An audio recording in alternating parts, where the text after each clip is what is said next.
Welcome to our public hearing of November 3rd.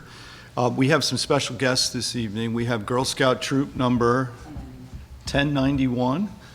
So we're going to do a Pledge of Allegiance, and we're going to have the girls come up here to the microphone and lead us in the Pledge of Allegiance for our public hearing. So if everybody could rise, remove their hats. Our flag is this way, ladies. They're going to face C because she has a flag on her screen. So everybody Would you face? Give me a flag on Face them. Okay. So we're going to look at the screen right now. So go ahead, ladies. Lead us off. I pledge allegiance to the flag of the United States of America and to the republic for which it stands, one nation, under God, indivisible, with liberty and justice for all. Thank you so much. Thank you so much. Go sell some cookies. It's not cookie season yet, but soon. Do you just want to give us a brief description of what the Girl Scouts are here for this evening? So the Girl Scouts are here. See, can you hear me? Okay. So the Girl Scouts are here tonight. They are working on their Congress badge, and one of my children, Nora Jean, is part of Troop 1091, and Nancy is the troop leader, and so we thought it would be a really great idea for the girls to come, witness a little bit of a public hearing, and we did a tour of the town hall, and they got to meet a few of us, and I think it's really important that they see that how important government is and to get out and vote. So thank you, ladies, for being here, and I hope you enjoy a few minutes of the public hearing. Thank you. Yep, thank you for coming. Pure government at work here. This is going to be exciting. So, did you get candy downstairs? That's all. Yes, they did. All right, just making sure. It's a highlight of my day. So, Tara, do you want to start us off for our public hearing? Notice is hereby given that a public hearing will be held by the Town Board of the Town of Philipstown on November 3rd, 2022 at 7 p.m. at the Philipstown Town Hall, 238 Main Street, Cold Spring, New York. The purpose of the public hearing is to hear comments for or against a proposed local law entitled "A Local Law to Change the Zoning Designation of Certain Real Property from Industrial Manufacturing to Rural Residential." A complete copy of the local law is available for inspection upon request sent to townclerk@philipstown.com and is also available on the town's website, philipstown.com. Dated October 19th, 2022, by order of the Town Board, Tara K. Percocello, Town Clerk. Thank you. So, we've discussed this on several occasions. The client has made several presentations. The board has had ample time to review the application. We've reviewed the maps. We do have a letter from our planning board as well as the client, or the applicant, I should say. There has been public comment from the audience during the discussions. There's been comments by the board. In both for and against. I personally think that any opportunity that we have to take 11 acres of sensitive property, which is along Clove Creek, take it out of the IM, which has a broad spectrum of uses, and put it into a conservation subdivision or conservation area of rural residential. It's an opportunity that we're not going to get too often. So to me, it sounds like a proper use of the property. I understand the whole aspect of it as it's two more building lots.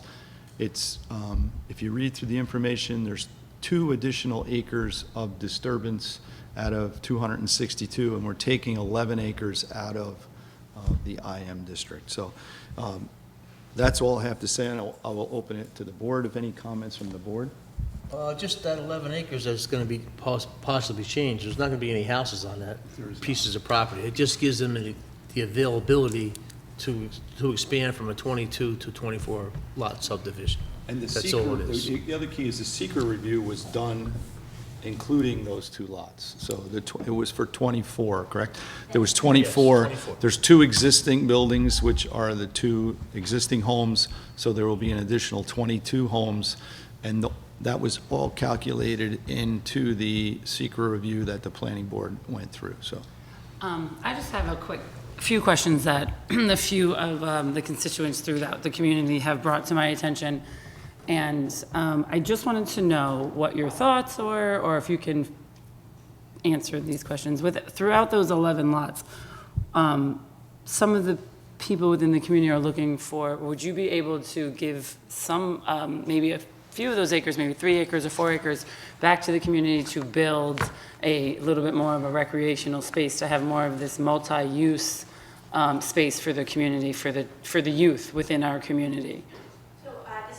Mills here from Keenan Bean on behalf of the applicant. To answer that question, the development has been designed to maximize how much property is in the conservation easement as required by the conservation subdivision. We can't give any land back because we wouldn't meet the amount we have to conserve. So that's the priority here, is to have as much land as possible in the conservation easement so that we can move forward with the conservation subdivision. So by giving it back, you're taking land away from that conservation easement, and that would impact our numbers. We'd also probably have to consider how that would impact our environmental review, if we'd have to do any type of supplemental environmental impact statement, so it's not as easy as just, setting land aside. Right, I think that's my biggest concern, and I might sound like a broken record because I feel like I'm the only one ever here to represent the youth and speak about recreational space, but I'm speaking on behalf of people that come to me, email me, and I think that's a bit of a concern for myself. I'm just, I have to review everything again, and I understand where John's coming from. However, again, one of my biggest priorities is the youth within the community, and setting aside some place for them. I understand the conservation is a place where people can go hiking and they can go, through the trails, but is there anything, I think that's just part of what some of the constituents are really concerned about, is like, is there a place where you can set aside for fields, a track, this multi-use facility that the community has been talking about with the rec center for a very long time. So I can address that too, is that the area that isn't being considered for the individual lots is basically steep slopes or wetlands. That's the area that's being conserved. So even if we were be able to take a chunk of 3 acres out, it's not 3 acres that you could put a ball field on. It's wetlands, it's steep slopes, it's buffer area. The area in the middle that's developable is the part that's being developed, Right. So, and there's no room within that area that's being developed. there really isn't. It doesn't lend itself to that kind of a, Again, a these are just specific questions area. that were brought to my attention, and so I encouraged everybody to be here tonight. But families come up and people have other obligations, and so that's why I'm here. This is just for the rezoning. We are not done with planning board review, so we will go back to them, and I'm sure these questions will come up again, and there'll be more opportunity for public comment. So this is not the end of the road. This is, no. This is just, we're just still in the middle. We're not at the finish line yet. Yeah, Okay, but to get to the next step, we have to get through this. No, I really appreciate you going into detail and explaining it, especially for the viewers. So thank you so much. I just wanted to make a quick comment and explain why I'm against modifying the zoning at this time. And I think the reasoning is because while that 11-acre parcel, which is currently industrial manufacturing, at the last meeting, you all raised the point that that's not really consistent with rural residential, which I agree with. But as it stands, if it remains industrial manufacturing, you can still use it to build the access road to Route 9, which I know everybody really cares about. And I think the argument that was made by your representing Hudson Highlands Reserve, saying, if we leave it as industrial manufacturing, it could be turned into adult entertainment, or it could be turned into mining. It was kind of a hollow argument because Hudson Highlands Reserve owns that 11-acre parcel, and they're not going to do those things. They control that site. So I thought, that argument didn't really stand up. And I think, the argument, while I agree, it's inconsistent to have industrial manufacturing next to rural residential. The fact is that the last meeting we had, when we asked, there is another parcel that's currently zoned commercial, that's part of the Hudson Islands Reserve, and you're not asking to modify that for consistency. And when I asked why, the reply really was that because changing that other commercial wouldn't increase the density bonus and allow you to build 2 additional housing units. If I, So, I'm yeah. so sorry, I didn't mean to interrupt. No, but I did, please. I followed up on that point. So before I forget my thought, I apologize for interrupting. Not at all. But the commercial property already has buildings on it, so it can't be further developed. There's no space to put any additional businesses. Also, commercial property allows for residential, so you can build residential in that zoning district, which it allows to be calculated into our density calculation, and that's why we don't seek the rezoning. Thank you for that clarification. So I guess my point would be, I agree with John that it would be great to move it as it's at Clove Creek, but the fact that it's being asked to be modified, the hollow idea that it could be turned into something that would be, against the residential, I don't think stands up. And I think that it just doesn't feel right to me personally to modify it at the behest of the developer who's going to get 2 additional housing units out of it. And I think it would be great once Hudson Islands Reserve is developed to revisit it and modify it then, and come back to it and use the opportunity then to modify it. And, I don't know if I made this point earlier, but I was thinking about the financial environment that we are currently in. If Highland Reserve was to not be successful and not sell the properties, there always is the option of them to come back to the IM district and develop it commercially, which to me would really put, Clove Creek at jeopardy. And, I sat through, I don't know how many zoning sessions where, it was going to be a soil mine.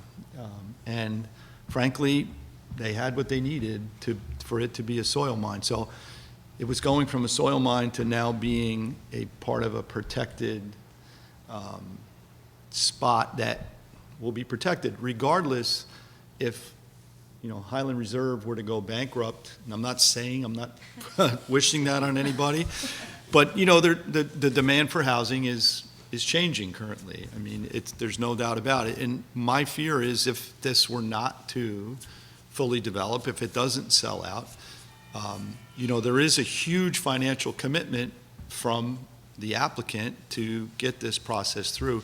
And if it were to fail, and the houses don't sell, he always has the option, or the group has the option, to come back and say, you know what, maybe we could reap some benefit from this land by, soil mining is not out of the question, as is any of the options. And I know that's kind of far-fetched, but if we change that zoning on that piece of property right now, it's never going back to being a soil mine. So, and it's the only sure way to protect it, and even the applicant could also just sell the parcel to somebody else to pursue one of those uses. correct, right. And we don't think the Highland Reserve Group currently would probably not develop that, but this whole parcel could be sold, and that zoning right will go with that piece of property. If we switch it, it's 11 acres that's not going to be touched, that's sensitive area along Clove Creek that have quite a broad use currently. It will be eliminated, it will go back to protected property, and you're talking about an additional 2 acres of disturbance on 210 acres. of land. 210 acres. So if there were no building lots, and I understand your point, if there were no building lots involved here, and somebody came to us and said, we want to take this 11 acres off the IM, it's going to eliminate this soil mining district for good, there would be no question. We would all say, okay, where do we sign? But listen, I understand it. So there is a benefit to the applicant. Yes, they're getting 2 more homes. At some point, they're probably, the financial end of it is probably going to get to the point where listen, we're not going to make it here. So that's a concern that I have, and I'm looking at it in a broader spectrum as this land is off of that listing permanently if we approve it. So, but we're here tonight for a public hearing, so we're supposed to be hearing from the public. I think So if you would like to speak, if you could come up to the microphone so Cecilia can hear you, and if you could just state your name and speak loud if you'd like me to hear you, because I'm pretty much deaf. So. Okay.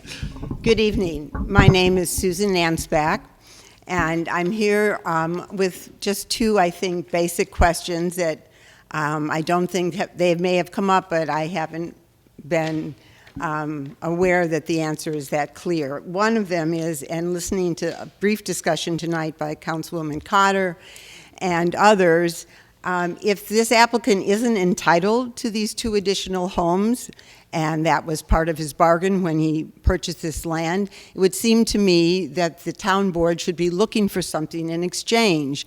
And regardless of the fact that the parcels may be part of the developed area he's planning, it would probably be an amenity that homeowners would like to have some type of exchange here. If you want two additional houses, let's have some property set aside instead for the community in some fashion. It doesn't have to be heavy use. It could be something along a track or something like that if the ball field is too much heavy use. But I do think it behooves the town to be looking for some give and take here, because I somehow feel that everything is on the developer side. He knows he's entitled to 22, not 24. So if he wants the other 22, well, then let's have a little give and take. And it would seem appropriate. A more threshold question that keeps coming up with myself and a few of us in the community is, isn't it premature to be considering this zoning? It's very unclear whether the wastewater treatment permits are going to be granted for these homes that are going to be clustered by Clove Creek. It's certainly not clear that the state DOT is going to find an access road off Route 9, since the applicant has agreed that East Mountain Road North will no longer be an access point. So it seems with those two fairly critical questions still open, what is the rush now? He has his 22 houses. What is the rush now to change the zoning? I'm not clear if there's some statutory rule or something else that's requiring this, but it seems a bit premature. And thank you for all that you're doing to review this. I would like to address the urgency of it, and I wouldn't consider it urgent. I mean, this application is before the planning board for 7 years. So there's nothing Yes, urgent. I know. I've been, Right. and unfortunately, the public hearing was not until after 4.5 years, so that's part of the problem. So- The public wasn't included in the beginning. We didn't get to come in to the end. So I don't know about that, but I don't think that comment is true about was- coming in at the end, because I've been to every single planning board over the last 8 years, and they're all and I'm in every single one of those public hearings, and it was There was plenty of only one opportunities. No. public hearing that started was in 2000, I believe, 15, and that had already been 4 years that apparently the file had been pending. So it certainly didn't start at the beginning, maybe I more agree in the with didn't middle. start from the day one, that's correct. because that's not That's the way the process works. So to me, it's even more important if the application is rejected, we have a property owner that wants to take 11 acres away from the IM district and put it into rural residential. So again, that's going to, and so I'm not saying that that's going to happen, but if the application were to fail or DOT said, no, this isn't going to work, these lots, these 11 acres now are rural residential instead of the IM district. So again, that's even more important to me, that these properties, these acres are taken off of that IM and put into rural. So ultimately, it's not going to be eliminated from being homes, but it would be eliminated from being anything in the IM district. Okay, well, I guess we'll just have to agree to disagree. So. And I'm not defending, but the give and take part of it, I believe the original application was for 29 homes. There was also going to be a large horse arena. Oh, yes. There's I been a mean, lot of equestrian- concessions by the Yes, that's developer. wonderful that Right. they've made some adjustments. I think that's how they got through the secret process. So I'm not sure they didn't they gave that up because they weren't going to get through the secret process without that. So I think some of that isn't because of only the good-natured faith of the applicant. I'm not questioning his good faith, except to say I don't think that's the only reason he gave up that. So I would beg to differ on that, and I would hope the board gets something in exchange for giving something they don't have to. Thank you. Thank you. Thank you. Anyone else?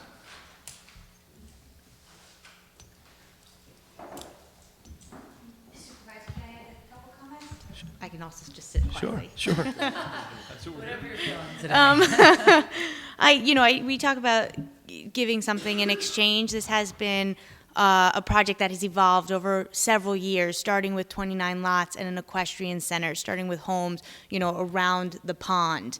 And through conversations and realizing, what's important to the community and ultimately what's important to the applicant, we have reduced, how many homes, we've removed the equestrian center, we've pulled way back from the pond to create a very substantial buffer area that's beyond what's actually required, and we've reduced the amount of homes around the pond, even though those would be, the properties that would go for a higher value.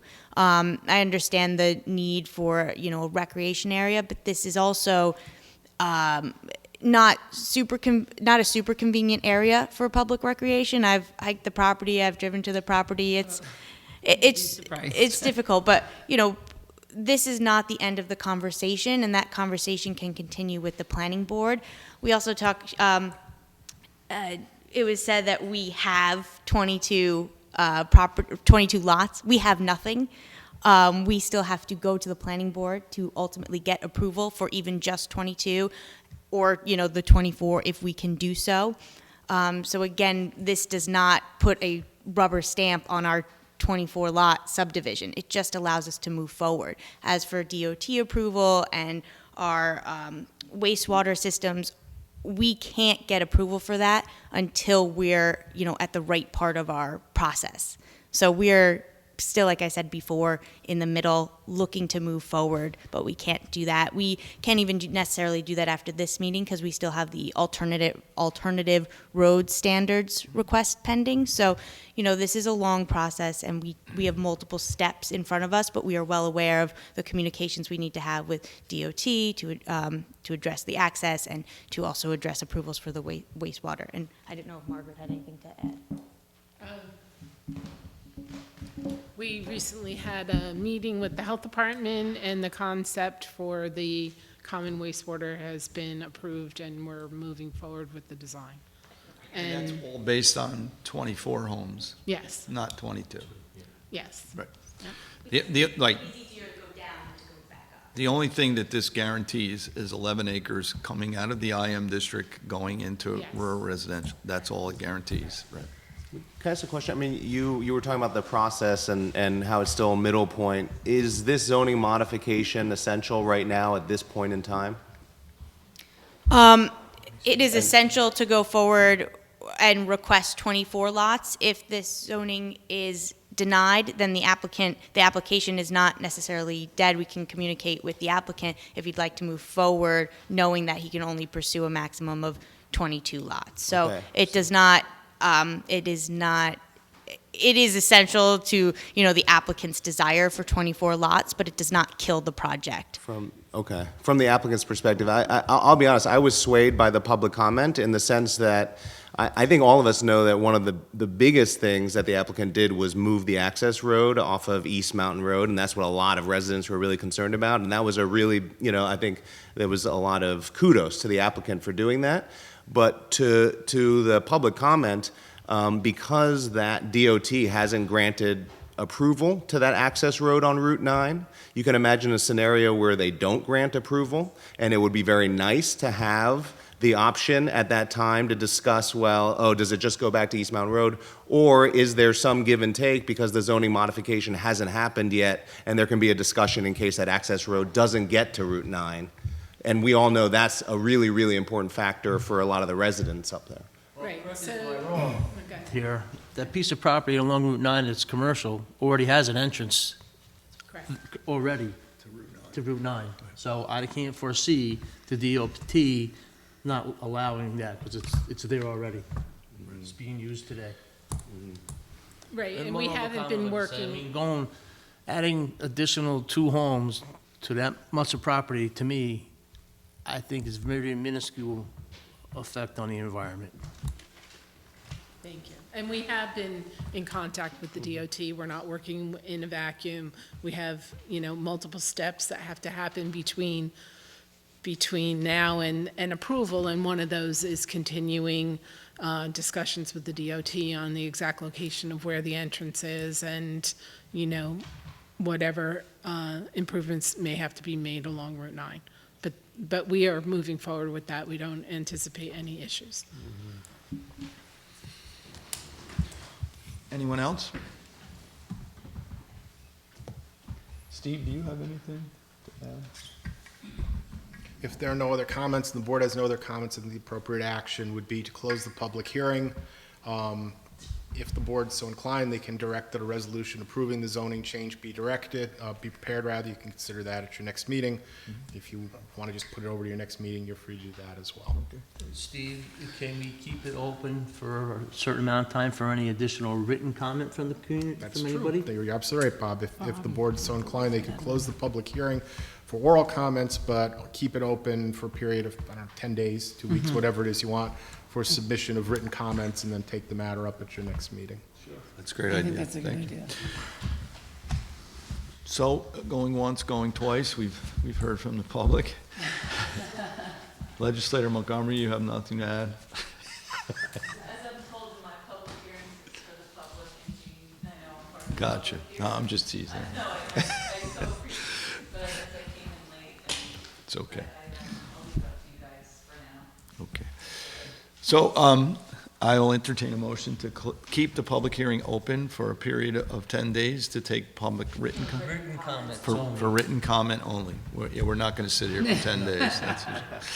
So we will accept written comments for the next 10 days. Do we have to put an actual date on that? Probably. It's probably as well, you certainly need to vote on that. Right. Okay, so can I entertain a motion for So keeping the public hearing open for written comment until November, what's today, the 3rd? 13th So till November 13th. or the 14th is 14th? a Sunday, you want to do the 14th? Do the 14th. Sure, whatever. So move on that. Can I get a second? Second. All in favor? Aye. I vote aye. So it's unanimous. All righty, thank you. Thank you, everybody. Thank you. Thank you, folks. ladies, for being here. We all really Thank you very appreciate much. it. Girl Scouts, you were great. If you want to stay for the board meeting. No, they can't leave. I know. Okay, so welcome to the November 3rd meeting of the Town Board. We have already done our Pledge of Allegiance, which was done by our Girl Scout troop for our public hearing, and they had to go home and do their homework. So we're going to get right into approval of minutes. Philipstown Depot Theater, October 6th. So moved. Second? Second. All in favor? Aye. And I vote aye. Workshop meeting, October 26th, 2022. So moved. Second? Second. All in favor? Aye. And I vote aye. Committee reports, Conservation Board. The Conservation Board met on October 11th. There were 3 cases on the docket. 529 Route 9D has retained Beatty and Watson to help out with a project in a wetlands. They're awaiting mitigation plan approval by the Conservation Board. 15 Kings Dock Road, which has been there the last couple Conservation Board meetings. They're adding a pool and an addition to their home. Some of it is within steep slopes and wetland buffers, so they're working with architects to explore other options for pulling the development away from steep slopes and exploring covenants to ensure that the pool foundation won't later be used for an additional structure beyond the pool. And finally, 1557 Route 9. It's one of these sites that is built in a pretty tough parcel where there is a lot of wetlands, a lot of steep slopes, restricted building areas, and they confirmed that they've had a septic test done. It's been approved by the county, but they're exploring alternative septic system locations because the current location is problematic. The next meeting of the Conservation Board will be this upcoming Tuesday, November 8th at 7:30 p.m. in person at Town Hall. All righty, thank you very much. Recreation. So Judy texted me her update for the Recreation Commission. She reports that the Rec and Friends of Philipstown had a successful Castle to River Run on Sunday, October 30th. I didn't do it. Did anybody do that? I ran the parking lot. Claudio and I ran the parking lot. So they raised they had over 100 runners, raised over $7,000 with a good turnout of volunteers. The Recreation Seniors Lunch is November 16th, and the next Recreation Commission meeting is November 29th. I love the fact that we're doing a senior lunch again. Yeah. It's for Thanksgiving. Many years. John loves them. November 16th is a seniors lunch. That's great. Sure Yeah. we can go down and help set You up. sure can. Anybody else available for setup or cleanup will be, Put it in I'm my sure, calendar when I get be home well tonight. appreciated. Yeah. Nan, you'll be there? Thank you. Waiting tables? Joan will fill in for me. Perfect. She'll do both. Probably do a better job. Yeah, than- she'll do a much better job. Judy had said to me there is no report for the Philipstown Hub this week, so we'll move right to the planning board. Okay, planning board, attended the planning board meeting. As everyone knows, in the last several months, they've been pretty long and drawn out, but this meeting wasn't too long to comparison. First thing on correspondence, we'll see later on our agenda tonight, Padal Landscaping is returning a $25,000 performance bond. The board approved that. First item on the agenda besides that was the Garrison Golf Course, Shakespeare. We're in the process of doing what they call a draft environmental impact statement, which was provided on the 15th. It's about a 15-page document that was here. A representative from the Shakespeare got up and gave an overview. I'm not going to go into that because everyone knows all about that already. The only big thing is, the other change there is that the tent is going to be a wood structured tent, which I mentioned last meeting, and it's not going to be white. It's going to be like an opaque color, but that's one of the biggest changes. 4 citizens did up to speak. All the citizens were in favor of the project. But they did still voice some concerns. Some of those concerns still are the possibility of a traffic light on Route 9. Some people were against it, some people were for it. Concerned about the entrance and exit off of Snake Hill Road right now. Originally, they were gonna have a new bridge. They got rid of that bridge, and right now they're gonna look at fixing up the dam, which right now is a concern. So those all need to be addressed. So anyway, that was closed, but they remained open for written comments until the 27th, which is just last week. Under new business, Lou Kingsley Landscaping, which has been in front of the planning board for several months. As you know, they're building a 3,200 square foot building, an 80 by 40, with garages on the bottom and 2 apartments above. At last month's meeting, it was brought to the attention of our town highway superintendent to get his opinion as where to the entrance of that property should be. He recommended it being exactly where it is on the plan. The planning board and other members still want to revisit this. They want to make sure right now, they say there's a bus stop there, but I drove by there myself over that, and there's not a sign for a bus stop. So they just need a little bit more research to see exactly what time the buses come and go, and if the bus does go up Mountain View Road or not. So their representative is going to look into that, and they'll report back next month. 3622 Route 9, this cited plan was approved from going through the process. This is they were in the process of building 11,600 square foot buildings back there. But now this piece of property, someone's looking to buy it and purchase this and use this piece of property for Dane's Lumber. This is a new applicant now. They're taking the same piece of property that we 3622, and they want to change it basically to the same type of environment, but not as big. They want to just put, as to start out with, they just want to put a storage building up, or 3,600 square feet, 7,000 square foot storage building. And that's going to be just storing lumber. There'll be no retail, no nothing. They're just going to store additional lumber for the Peekskill location up here on Route 9. So that was the first time they've been before the planning board. So it was kind of premature at this particular time, but that's it. Meeting was adjourned at 9:15. Thank you. All right, thank you, Bob. Zoning. So our zoning board was on October 3rd, and I was so lucky to then give my minutes on our town board meeting on October 6th. So I don't have anything to report for them. And I spoke with Cheryl, and we don't have any new business for November. So I think we might skip the November, and then I'll be back with some minutes in December. So Okay. That's perfect. That was quick. Boy, we're flying here. Highway. Okay, highway. This is from Adam Artelling, our highway superintendent. Work performed for Philipstown Highway Department for the month of October. The highway crews have been doing catch basin work this month and recently finished a pipe job on Clove Brook Road, which is up not too far from where I live. It was well overdue. All the work was to alleviate water as it was pooling at the bottom of the hill. Along the routine maintenance roads, we have begun blowing leaves, interfacing with the grading the dirt roads. They can't grade the dirt roads with leaves on them, so they got to blow all the leaves off the dirt roads before we grade them, so that takes a little bit of extra time. Our Kubota and excavator and chipper, which was in the budget, have arrived at the shop. The arrivals are highly anticipated and will get plenty of work and plenty of use. Yeah, the Intimidator. The chipper, yeah, okay. Installation of guardrail on Manitou Station Road has now been completed. If anyone ever taken a ride down there recently, that's a brand-new road. The guardrail looks really, really nice. It came out. I think we got a lot of people who live along that road are very happy with it.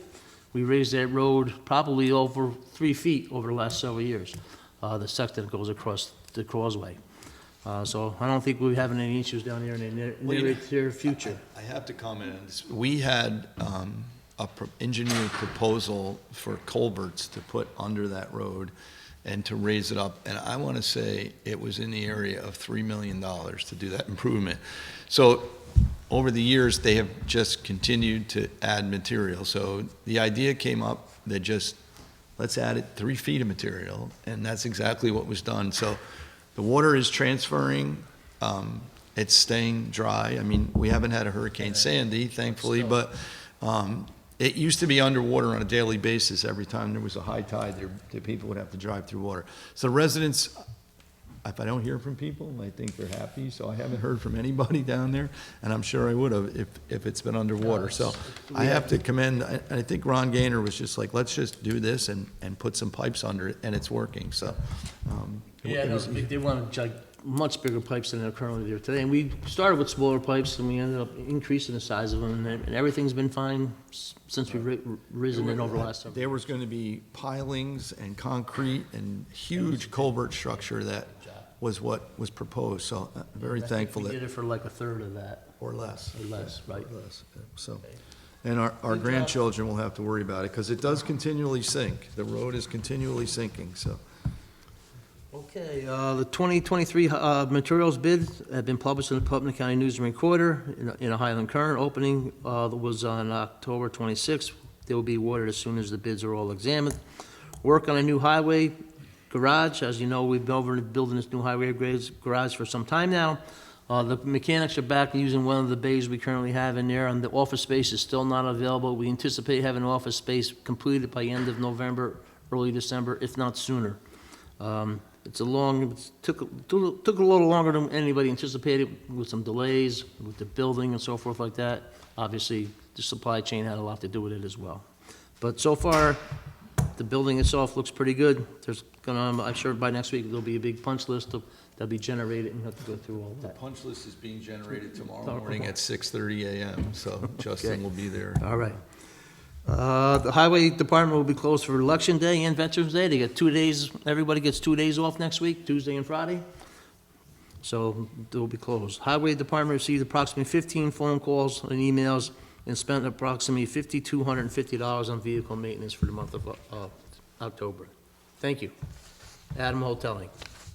One other thing, I did speak with Adam today. The Lane Gate Road section of paving was moved a couple times, but I think now it's going to be Friday and Monday. One of them was, Friday is a holiday, so This Friday's not a holiday. the 11th is the holiday. Yeah, so I think they're supposed to do it this Friday. But there was one day that it was overlapping with a holiday. Maybe it was Tuesday, maybe it was Election Day. So Adam doesn't want them there because we need to provide a crew there, which would mean overtime for us, which isn't going to happen. So they're going to try to get the bulk of it done on the one day. The company feels that they can do it all in one day. But the residents of Langate have been notified by flyer of exactly the dates, so. And that's this Friday, I believe, right? I think so, but think it so. may I have think so. changed I think again. so. So just go by Alright. the flyers that the Yeah. highway department is putting in your mailboxes. Yeah, so. Adam said if they put enough trucks on this, They'll they'll be able to get do it it done right. in one day. Right. Not our trucks, it's gonna be. Obviously, the low contractor, bidder, sure. All righty, thank you. Building and land acquisition, I have nothing. We spoke about the highway garage.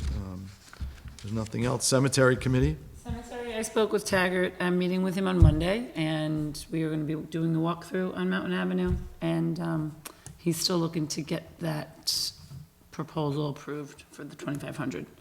And so that's something that we can discuss at like a workshop or whatever. All right.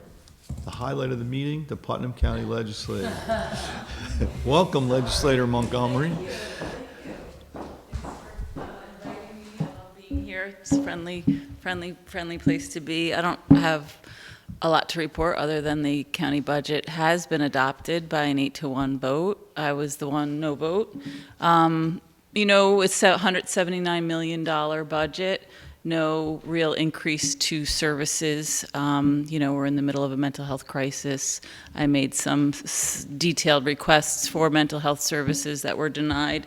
The budget that we did adopt was $54,000 over what the county executive proposed, and that was because the legislature approved to purchase an SUV for a volunteer organization that does traffic control so that they could tow their ATV. Mind you, this is a great organization, very friendly and helpful, but we're paying for a SUV for them to tow their ATV. Meanwhile, we have dozens of ATVs already in the county. Every emergency service department has at least one or two, and there'll be so many ATVs in the woods looking for a missing person, they're going to run them over.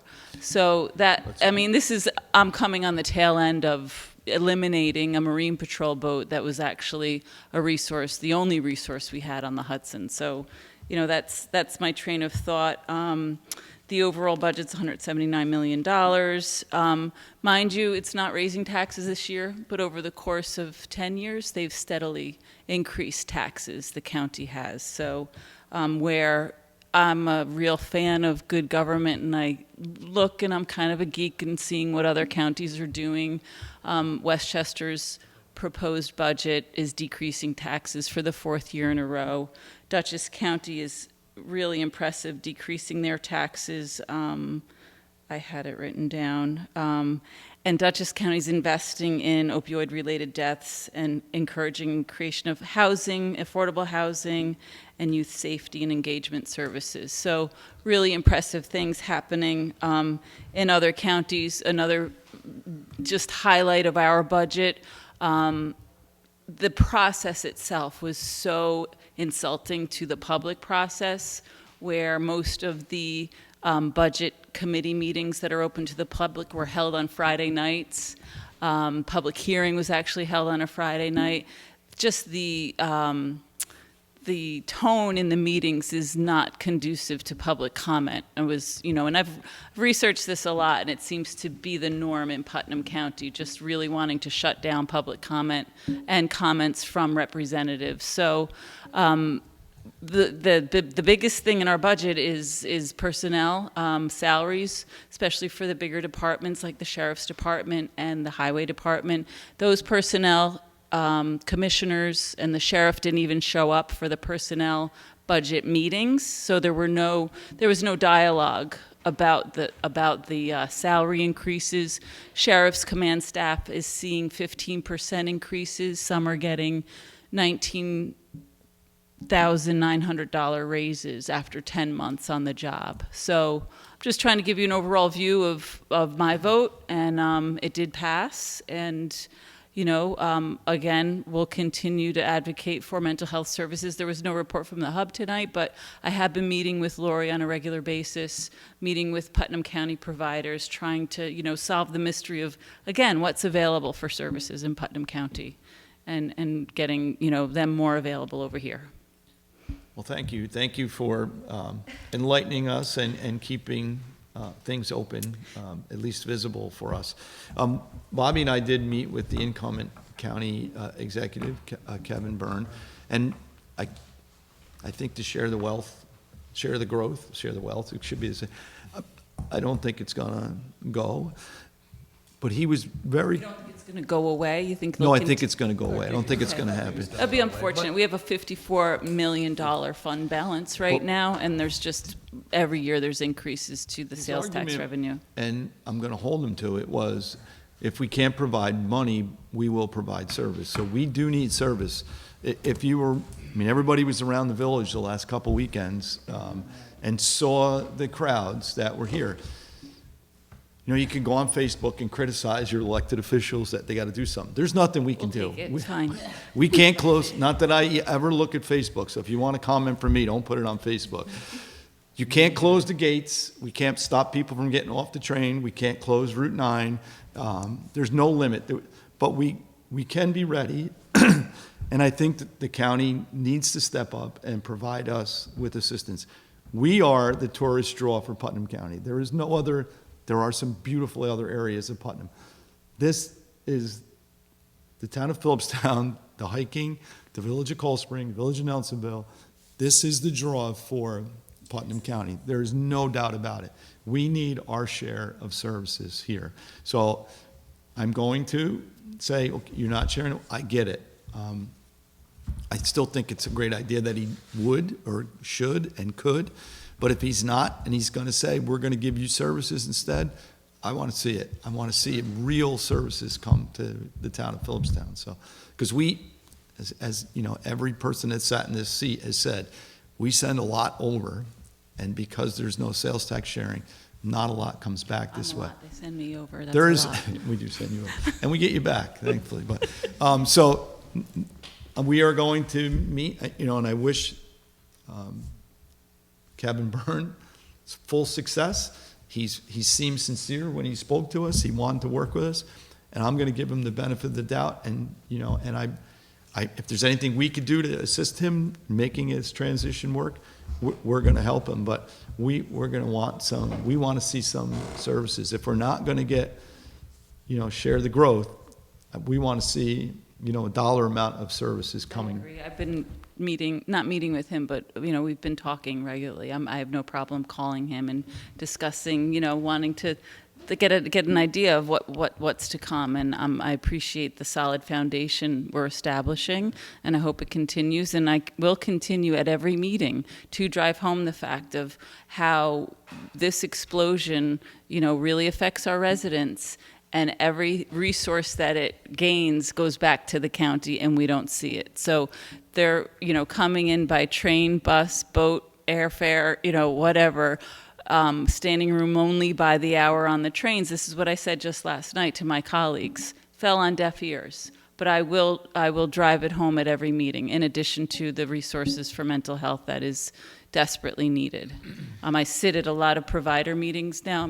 I'm intending to just push myself in these forums and put my ear to the ground in what's really happening. And everything I hear from every mental health provider in Putnam County is, we don't have enough resources. It's not even just here anymore. It's all over Putnam. Well, and I give him credit for coming here and sitting down. Saturday, we were here for an hour and a half at least.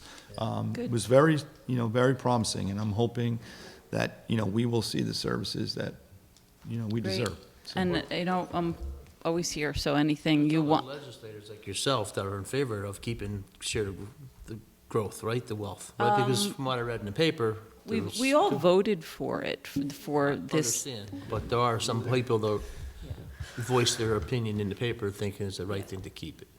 And hopefully they will stick to that. What, you know, this party above all else over there has really destroyed the collaborative working relationship that communities have, and hopefully it'll end. It's just not good for the people we represent. I'm keeping an open mind. Good. Going forward. Definitely, Yeah. you know, and I wish him the best success too, but I think it's, you know, things go both ways, and I think, you know, maybe we should have a standing meeting with him once a quarter, or maybe possibly, or something like that. Can I? Oh, no, Judy, go ahead. Judy, you go ahead. I just thank you for fighting for us over there, Nancy. And also, I was grateful to see a couple of Philipstown residents asking for mental health funding in the budget as well. The Prentices, Yeah, that Nat was and really Anita. nice. So I think that funding, I mean, there was an opioid settlement, there's millions of dollars coming to the state that's going down to the counties, and that some of that funding should go to the Philipstown hub, shouldn't be left out. Agreed. I was just going to ask a question to the wiser minds all in here right now. So, no. So if we got this out, we won this $5 million of shared sales tax. It's a one-time right now, and I know we all know like that we can spend that money in ways that are going to benefit our community. And I'm sure the other towns and villages, whether Republican or Democrat, once they get that share of money this year, are going to say, well, we can put that money to a lot of good use. And so, I mean, do you all think like we shouldn't go down without a fight here? Like this is the one, we got an opportunity, we got a foot in the door. Like what's the strategy to go to other towns and villages, other supervisors? I know the supervisors used to have a meeting and say, you know, can we unite, Republican, Democrat, go and say, we need this for our community? Without a doubt. I don't think it should just go away without a fight, especially, you know, we were at the meeting when the legislature approved the shared growth We're program. handing out $20,000 raises and giving SUVs to organizations, you know, just knowing that we already have and duplicating those resources. There's no reason not to ask for services and sales tax sharing. If we're I would love to work with you all on it, whoever, I mean, just to kind of unite, you know? Last time, and But it's a one and done thing now, and it's like, yeah, how do we go and make sure it's permanent? How do we all do that? That's a good question. Yeah. I mean, I'm certainly worth the fight. Yeah. Certainly, Yeah. without a doubt. Thank you. Thank you. Anything you need, please. Okay, on to the agenda. First on the agenda is a resolution authorizing the return of the $25,000 cash performance bond for Padala Landscaping, tax map numbers 16.12120 and 21. So this was reviewed by the code enforcement agent, Greg Warner. It was also reviewed by the planning board and approved that the work has been done, the property is up to code the way it should be. So can I get a motion to return the $25,000 cash bond for Padala Landscaping, please? So moved. Second. All in favor? Aye. And I vote aye. Next is a resolution authorizing the Philipstown Highway Department to auction off old equipment with Auction International. So there is an agency that will take this equipment and auction it off, and hopefully we'll get some decent money for it. If you look at this list, even if we just scrap the steel, we could probably make some money off it. But I'm very happy to get rid of stuff that they're not using, especially if it's got some resale value, and we can apply it towards equipment going forward. So can I get a motion for Adam to auction off the list of equipment? I'm not going to go through it. There's like 9 items here that is going auction. Second. Second. All in favor? Aye. And I You know, I vote was aye. at the recycling center over the weekend, and I noticed 3 graders. I said, where the hell we get 3 graders for? I only thought we had 2. So there's the one One being of them ordered. is ours, and one of them is the county's. Oh, okay. So I knew we had 2. All right. Yep. So one of them, we're getting rid of one right here. Yep. So, Next on the agenda is an open discussion or comments on the 2022 MS4 Stormwater Report. this is always the highlight of my year, to go through the MS4 report. I mean, it's just crazy exciting reading. So it is something that's mandatory that Max has done for us this year. Mike Leonard was always Always on top of always this, an yes. important part of Mike's job to make sure that this got done with the assistance of the wetlands inspector. So can I get a motion that we accept? Is there anybody who would like to make a comment from the public? Cal, you got something to say? No, you're good? All right. Just asking, Cal. So if there's no comment from anybody from the board? No, we're good? If there's nothing, can I get a resolution to accept the MS4 report? Do we need a resolution for that? Not that I'm aware of, but it wouldn't Steve, hurt. do we need a You resolution? should have an oral vote on it. Somebody make a motion to. So let's do a resolution to accept the 2022 MS4 stormwater report, which was done by our very capable Max Garfinkel. Can I get a motion? So moved. Second. Second. All in favor? Aye. And I vote aye. Is this to schedule any workshops or meetings? So right now, we have the public hearings for the budget scheduled for November 9th. I will be adding a few items to that agenda, so just be aware. There's a couple things that we were going. Trying to stick to my deadline for the agenda, so I told We're a gonna few people stick to no it. yesterday, We're going to so- stick to it. There's a couple things, there's one resolution from the village in Nelsonville, which we haven't gotten our council to review it yet, which we will. And then what was the other, was something else? I have it all written down downstairs. Oh, there was change orders for the Yes, highway change garage. orders for the highway So, garage, and yeah. they came in too late, so they'll be on, we're going to be here next Wednesday anyway, so. So, yeah, but we have the public hearings, 7:30, 7:35, 7:40, and then we'll do the, General. Just Right. one thing on the budget. We hear back from Garrison, the ambulance corps? I have not. I have not heard any more. I spoke with the treasurer the next day. We had a lengthy discussion. There was a crossing of signals of who was supposed to come and who was not supposed to be here. I explained the position that the town of Philipstown is in as far as, they had asked for a large increase, which we just cannot do.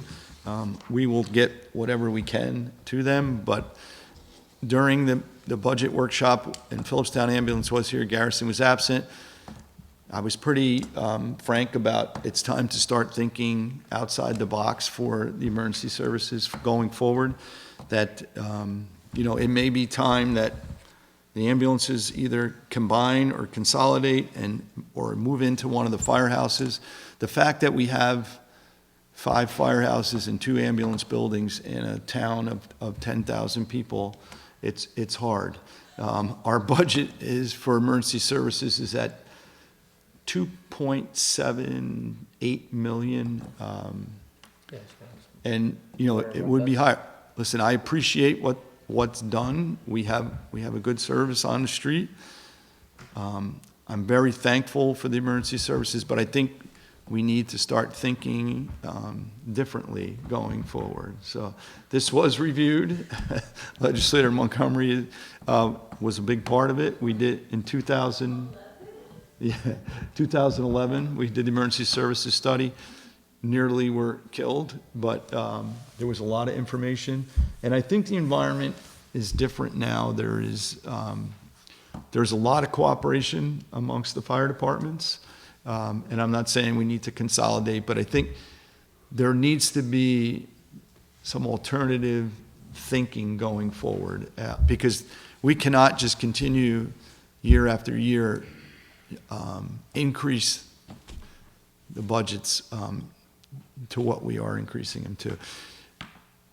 I pulled up the Putnam Valley Emergency Services budget, which is a town, smaller geographically, but it's one town fire district, one town fire department, one ambulance corps, but I'm not going to go there. But their emergency services budget was I might be 1.8 million, don't hold me to it, but I think that's what, we're at nearly 2.8 million for, again, we have, geographically, we're enormous, we're spread out, but population-wise, we're less than Putnam Valley. So I said it, we need to think differently and approach things differently. I think the environment is good right now for cooperation.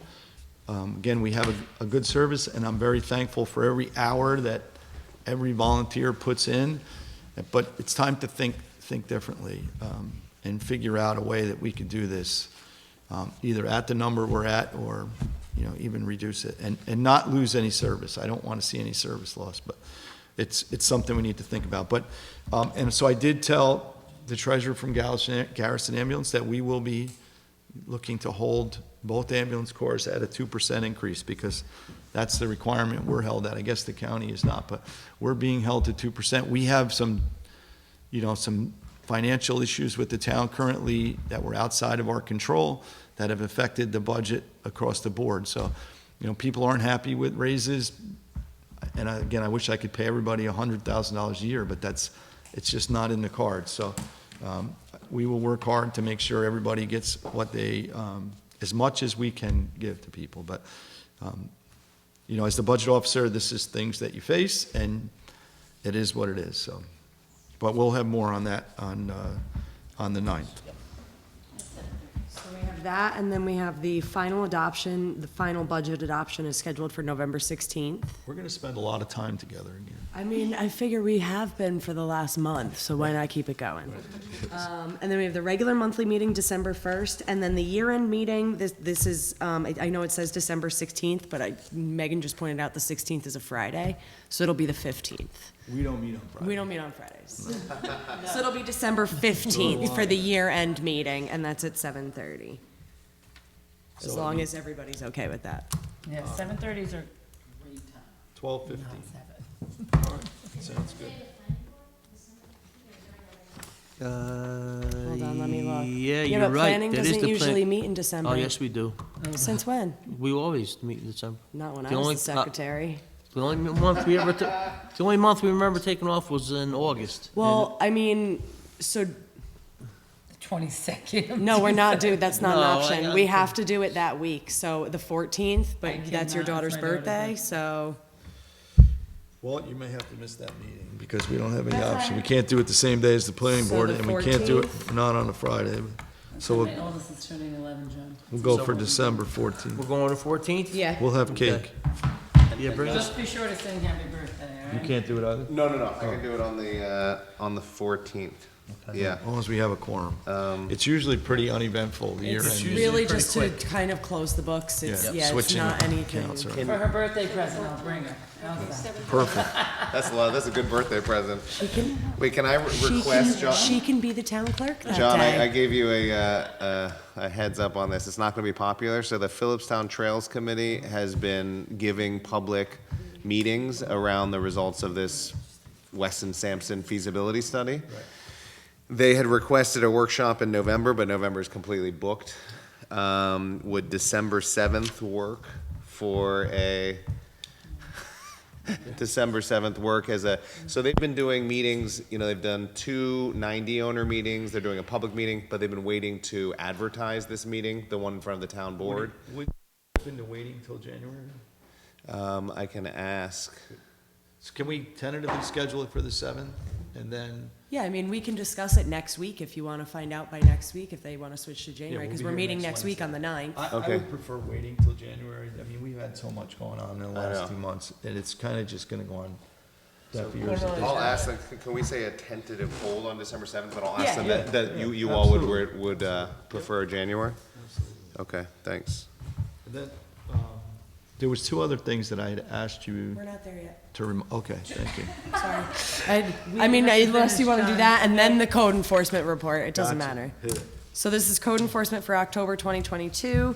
Total fees collected, $29,471.50. There were 32 total permits issued, 10 additions, alterations, or repairs to residential buildings, 1 addition, alteration, or repair to a commercial building, 22 all other permits, 48 certificates of occupancy, 1 stop work order issued, 5 inspections of commercial occupancies, and the code enforcement officer wants to remind everyone to not only check the batteries in their smoke detectors, but also check the expiration date. Right, the actual smoke detectors only have a limited life. Most of them are a 10-year life, so replace them. If you can remember last year, we had some, not in Philipstown, but several huge, tragic, fatal fires that happened. And if there were smoke detectors, they would have not been fatal. So please remember to check your smoke detectors. It's so simple. And I know Greg commented last month about having your chimney cleaned or at least inspected. We had some savage chimney fires last year.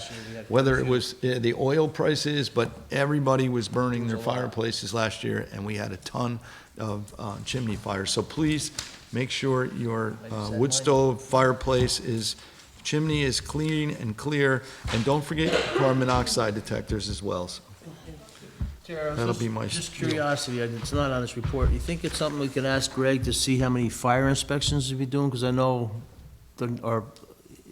just add another line item on there possibly, because I know, Neil's been doing a lot of fire inspections. It's the commercial properties, Is that inspection of commercial I properties. think that's what it is? Yep. That's Okay. Yeah, oh yeah, the inspection of commercial occupancies, that's the fire big- That's inspections. the fire? Okay. That's, All yeah. right.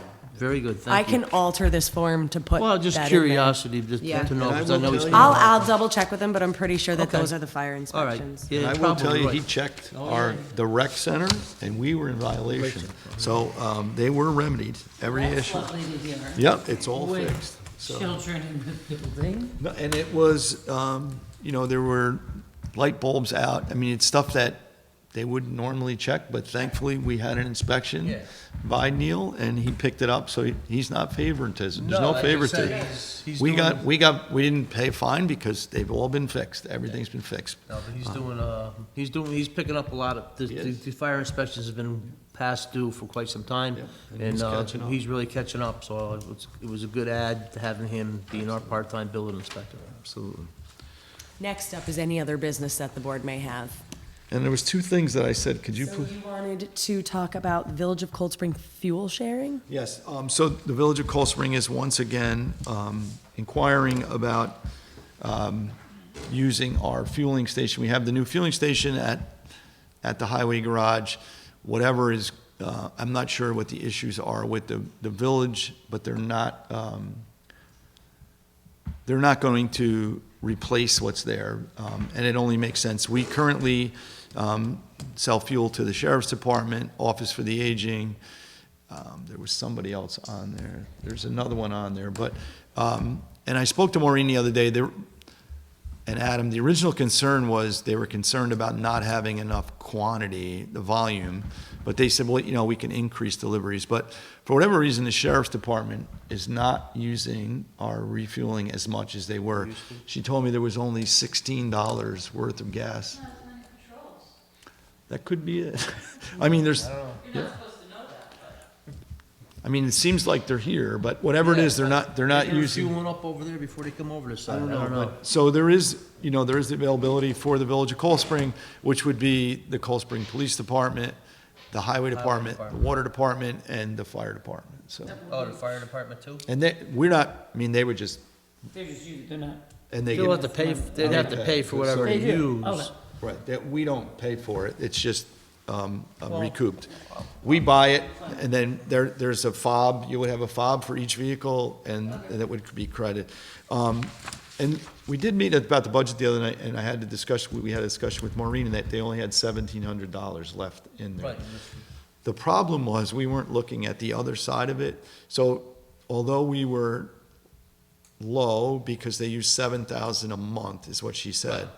There's 2 months, it was November and December left, they only had $1,700. But if you look at the revenue side of that, we've already collected $10,000 over what we had budgeted. So although we're paying more for fuel, we're also getting more money back. So there is not a deficit the way we thought. So it was just that we weren't, Sue and I sat down the other day and I said, there's going to be an issue here with fuel. But there's not, because we've received, I think it's 42,000 from sources that we sell fuel to, so, and we only budgeted 34,000, so it's a wash, basically, so. But yes, everybody pays for their own fuel, it's just, they have a place to get it, and we purchase at state bid. Whereas if they go in the gas station to buy, they're paying tax and they're paying full. Well, I'm definitely open to that, but I think we have just a little bit more discussion about it. I mean, it cost us a lot of money to put that new tank in as well, It you did. know? It did. And It I did. think they should, if they're gonna do that, I think there's somehow, we should be getting some type of revenue to help pay for that as well, somehow, We some can way. look into it. I'm just saying, Yeah, I we think did. it's fine, but I think we need to discuss it a little Yeah. bit more. I agree. Alrighty. So the second thing, I wrote down November 20th at Duchess Manor. So if you know what Oh, that yeah. means, Jogging memory. We, right, it was, in, That's a Sunday. that is a Sunday, yes. There's going to be an informational, we're calling it a charrette, at the Duchess Manor. And it's based on, I've got to be very careful how I word this. There's a concern about the amount of people that are visiting the town of Philipstown. And the village of Cold Spring.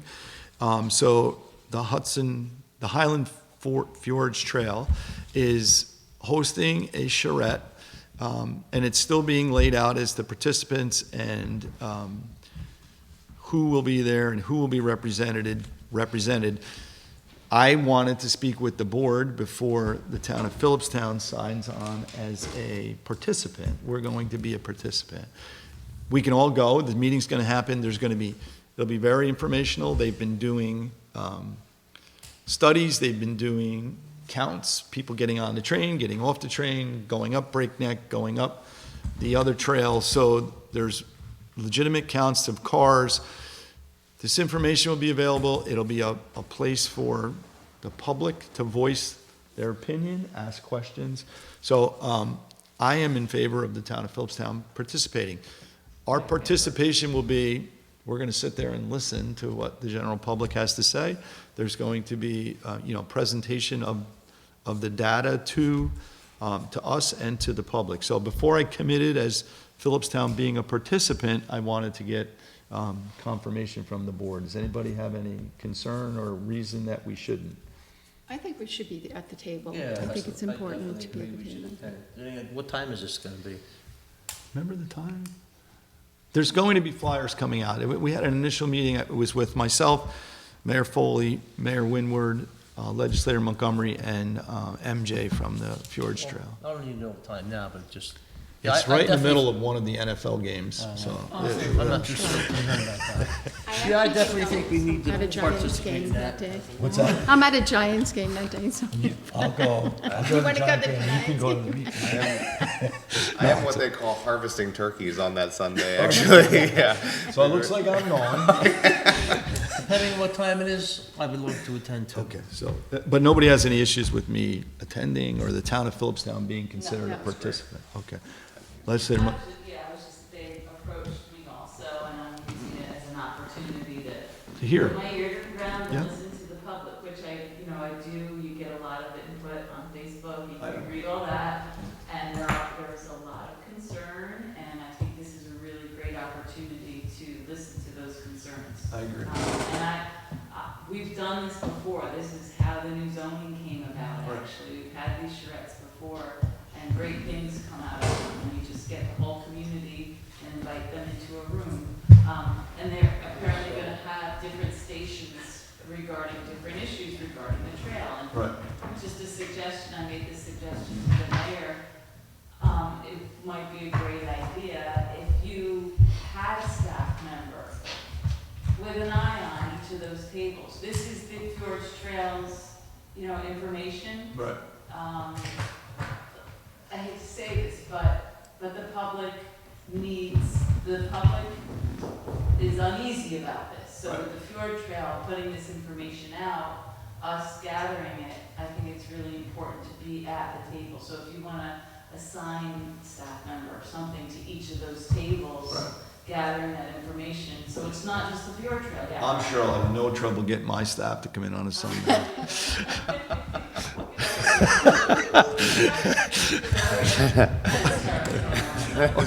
He's too expensive. So that was the other thing. And then one other thing that took place today, again, Mayor Foley, Mayor Windward, myself met with the representatives from Jewel at the Village of Nelsonville Hall. The CCA wants to come back again, and they want to make a presentation. And Jason was, I apologize, Jason was there as well today. They want the information. They were looking for us to approve them to put the information for the CCA on the website. So I am in favor of putting the information on the website, and all that's going to do is say, we're going to open up an information streamline here. Jewel is going to come here. Jewel will answer the questions about the CCA, about your Central Hudson bill. This doesn't mean we're signing into another CCA. All it means is we're open for information. There was some great information given to us today, that $1.2 million in savings for electric for the town of Philipstown during the period that it was functioning. 1 year, yeah. Yeah, there was a figure for carbon the carbon footprint as well as to how many tons of it we were avoided.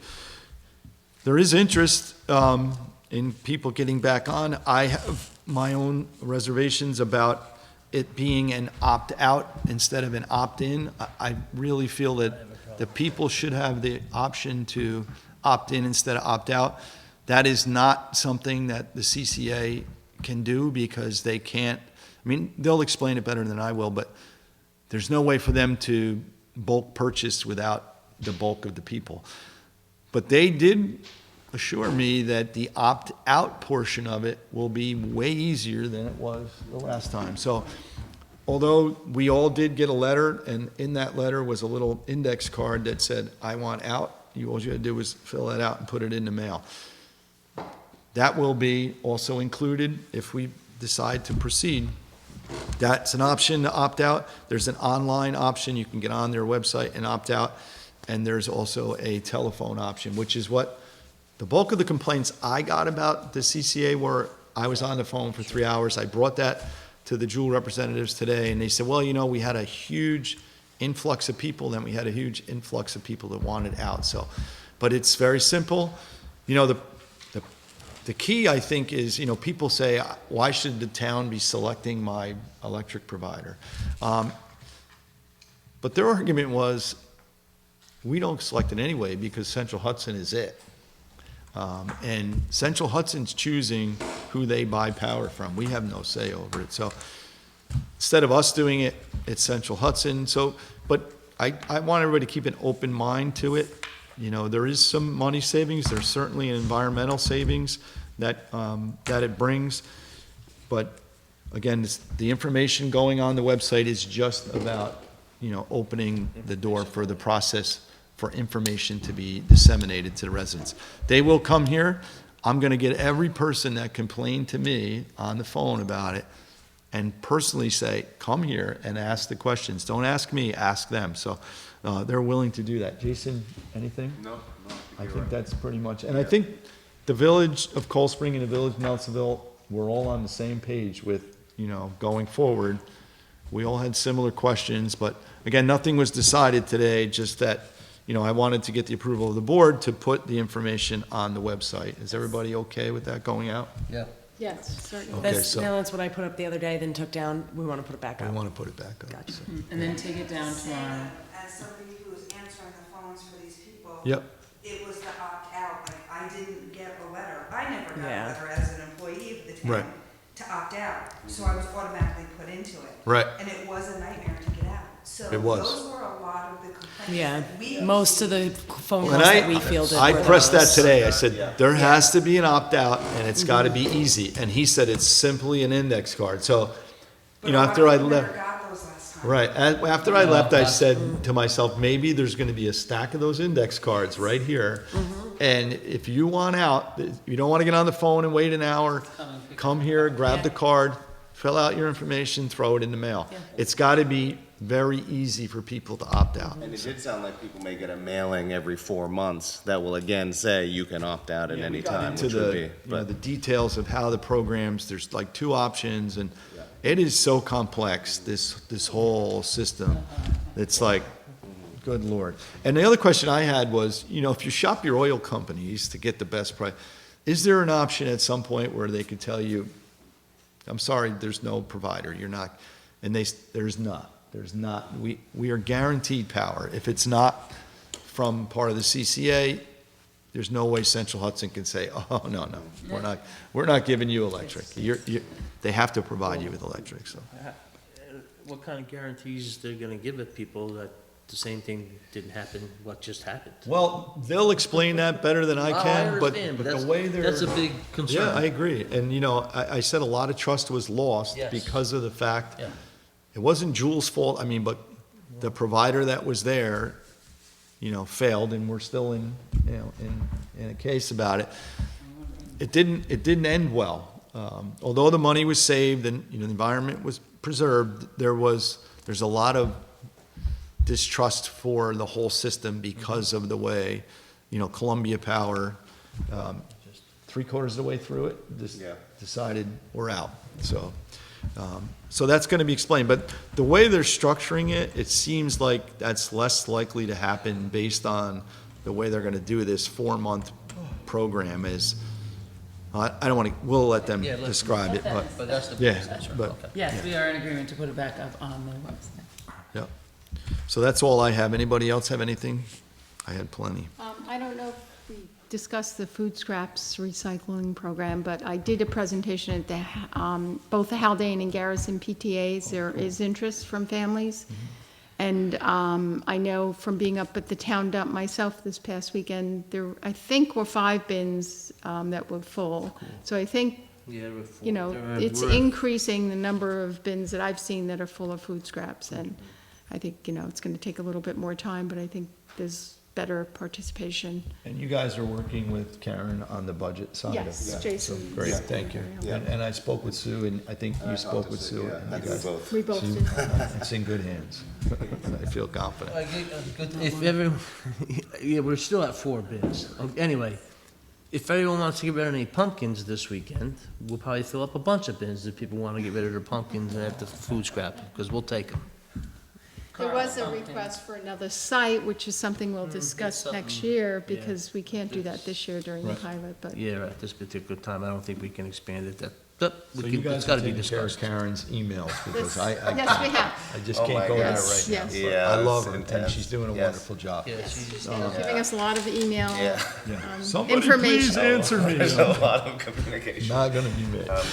Can I make just a, this is more for the listening audience than just an announcement, I think the board knows. So just because it's happening next week, so the town board's ARPA funding that went, has been really helpful. So the town board's ARPA funding of $15,000 has brought together a group of local community service providers, the Philipstown Hub, and Judy, you've been at some of these meetings, the Philipstown Hub, the Philipstown Aging at Home, Philipstown Food Pantry, along with Cornell Cooperative, to basically work together to do outreach to the community and an assessment to see if there are residents that need support from those organizations that are free supports. Publicly. Exactly. Are willing to fill out a card and say, I need help. Exactly. Right, and there's people out there, there is people, and I think it'll go a long way to getting resources to people that really need it. So. Yeah, so I think it's really valuable that, you know, the board did that. And so just the timeline, and this is mostly for our listening audience. So there's going to be a mailing that goes out to every Philipstown resident next week after Election Day, because all of us are getting all these political mailers, which is like, so no one wants to read their mail for the next week. So so that mailer will go out to every resident in Philipstown next week, asking them for supports. There'll be 2 ads in the newspaper, and then people can call the Philipstown Hub if they'd like to call in their request for support. They can scan a QR code, or they can just return the reply card from the mailing that'll hit people's homes Veterans Day weekend. And then the last thing was, I think the group, with all their knowledge, really said, you know, there's a lot of people who need help that aren't going to answer their mail or aren't going to like scan a QR code. And so every one of those organizations is putting in some volunteers to go door knocking at some areas throughout Philipstown. You know, obviously not covering all of Philipstown, but on the weekend of November 12th and November 19th. If anybody out there wants to volunteer to help go out and knock on doors and see if anybody needs support, they can email philipstowncares@gmail.com. This group is now calling themselves the Philipstown Cares Coalition. And so I know I'm gonna go out and knock some doors on either the 12th or the 19th. But if any board member wants to send it out to their network, I can pass that along. But I think just trying to get the word out heading into the holidays about it. That's Great. Yeah, that's it. Yep. So knocking on the doors, you're going to ask people if they need assistance, right? Is that the question? I think the idea is like, did you get the? Yeah, it is. Did you get the mailer? That mailer is just asking people if they need supports. If you want to fill it out, you can send it back. And the food pantry is also part of the whole process, and they probably know that a lot of the needs as well. They right? do. So- Yeah, Maria has been part of every conversation, and just so the town, I mean, all of these organizations are the ones that do the follow-up with people who request services. It's not the town board. And so they're all the ones that follow up and provide the service. Yeah. Thank you. If I'm available, I'll do some walking. All right. Thank you. Just one thing, e-waste, we got 2 more months left to go on the pilot program, so at the end of December, I think it's gonna be a point in time where we're gonna start charging for e-waste, so if anyone has e-waste, you wanna get it for free, you got 2 months to get it in. E-wasted pumpkins, get them up there. The garage is getting quite full. Good. Okay. Right now, we have no vacancies. It's been a while since we've had no vacancies. That's a good thing. Yeah. Approval of vouchers. General, So moved. second. Second. All in favor? Aye. And I vote aye. Highway, So moved. second. Second. All in favor? Aye. And I vote aye. Continental Village Park District, So moved. second. Second. All in favor? Aye. And I vote aye. Continental Village Water District, So moved. second. Second. All in favor? Aye. And I vote aye. Motion to adjourn. So moved. Thank you. Thank you, everybody. Second. Busy month. Down.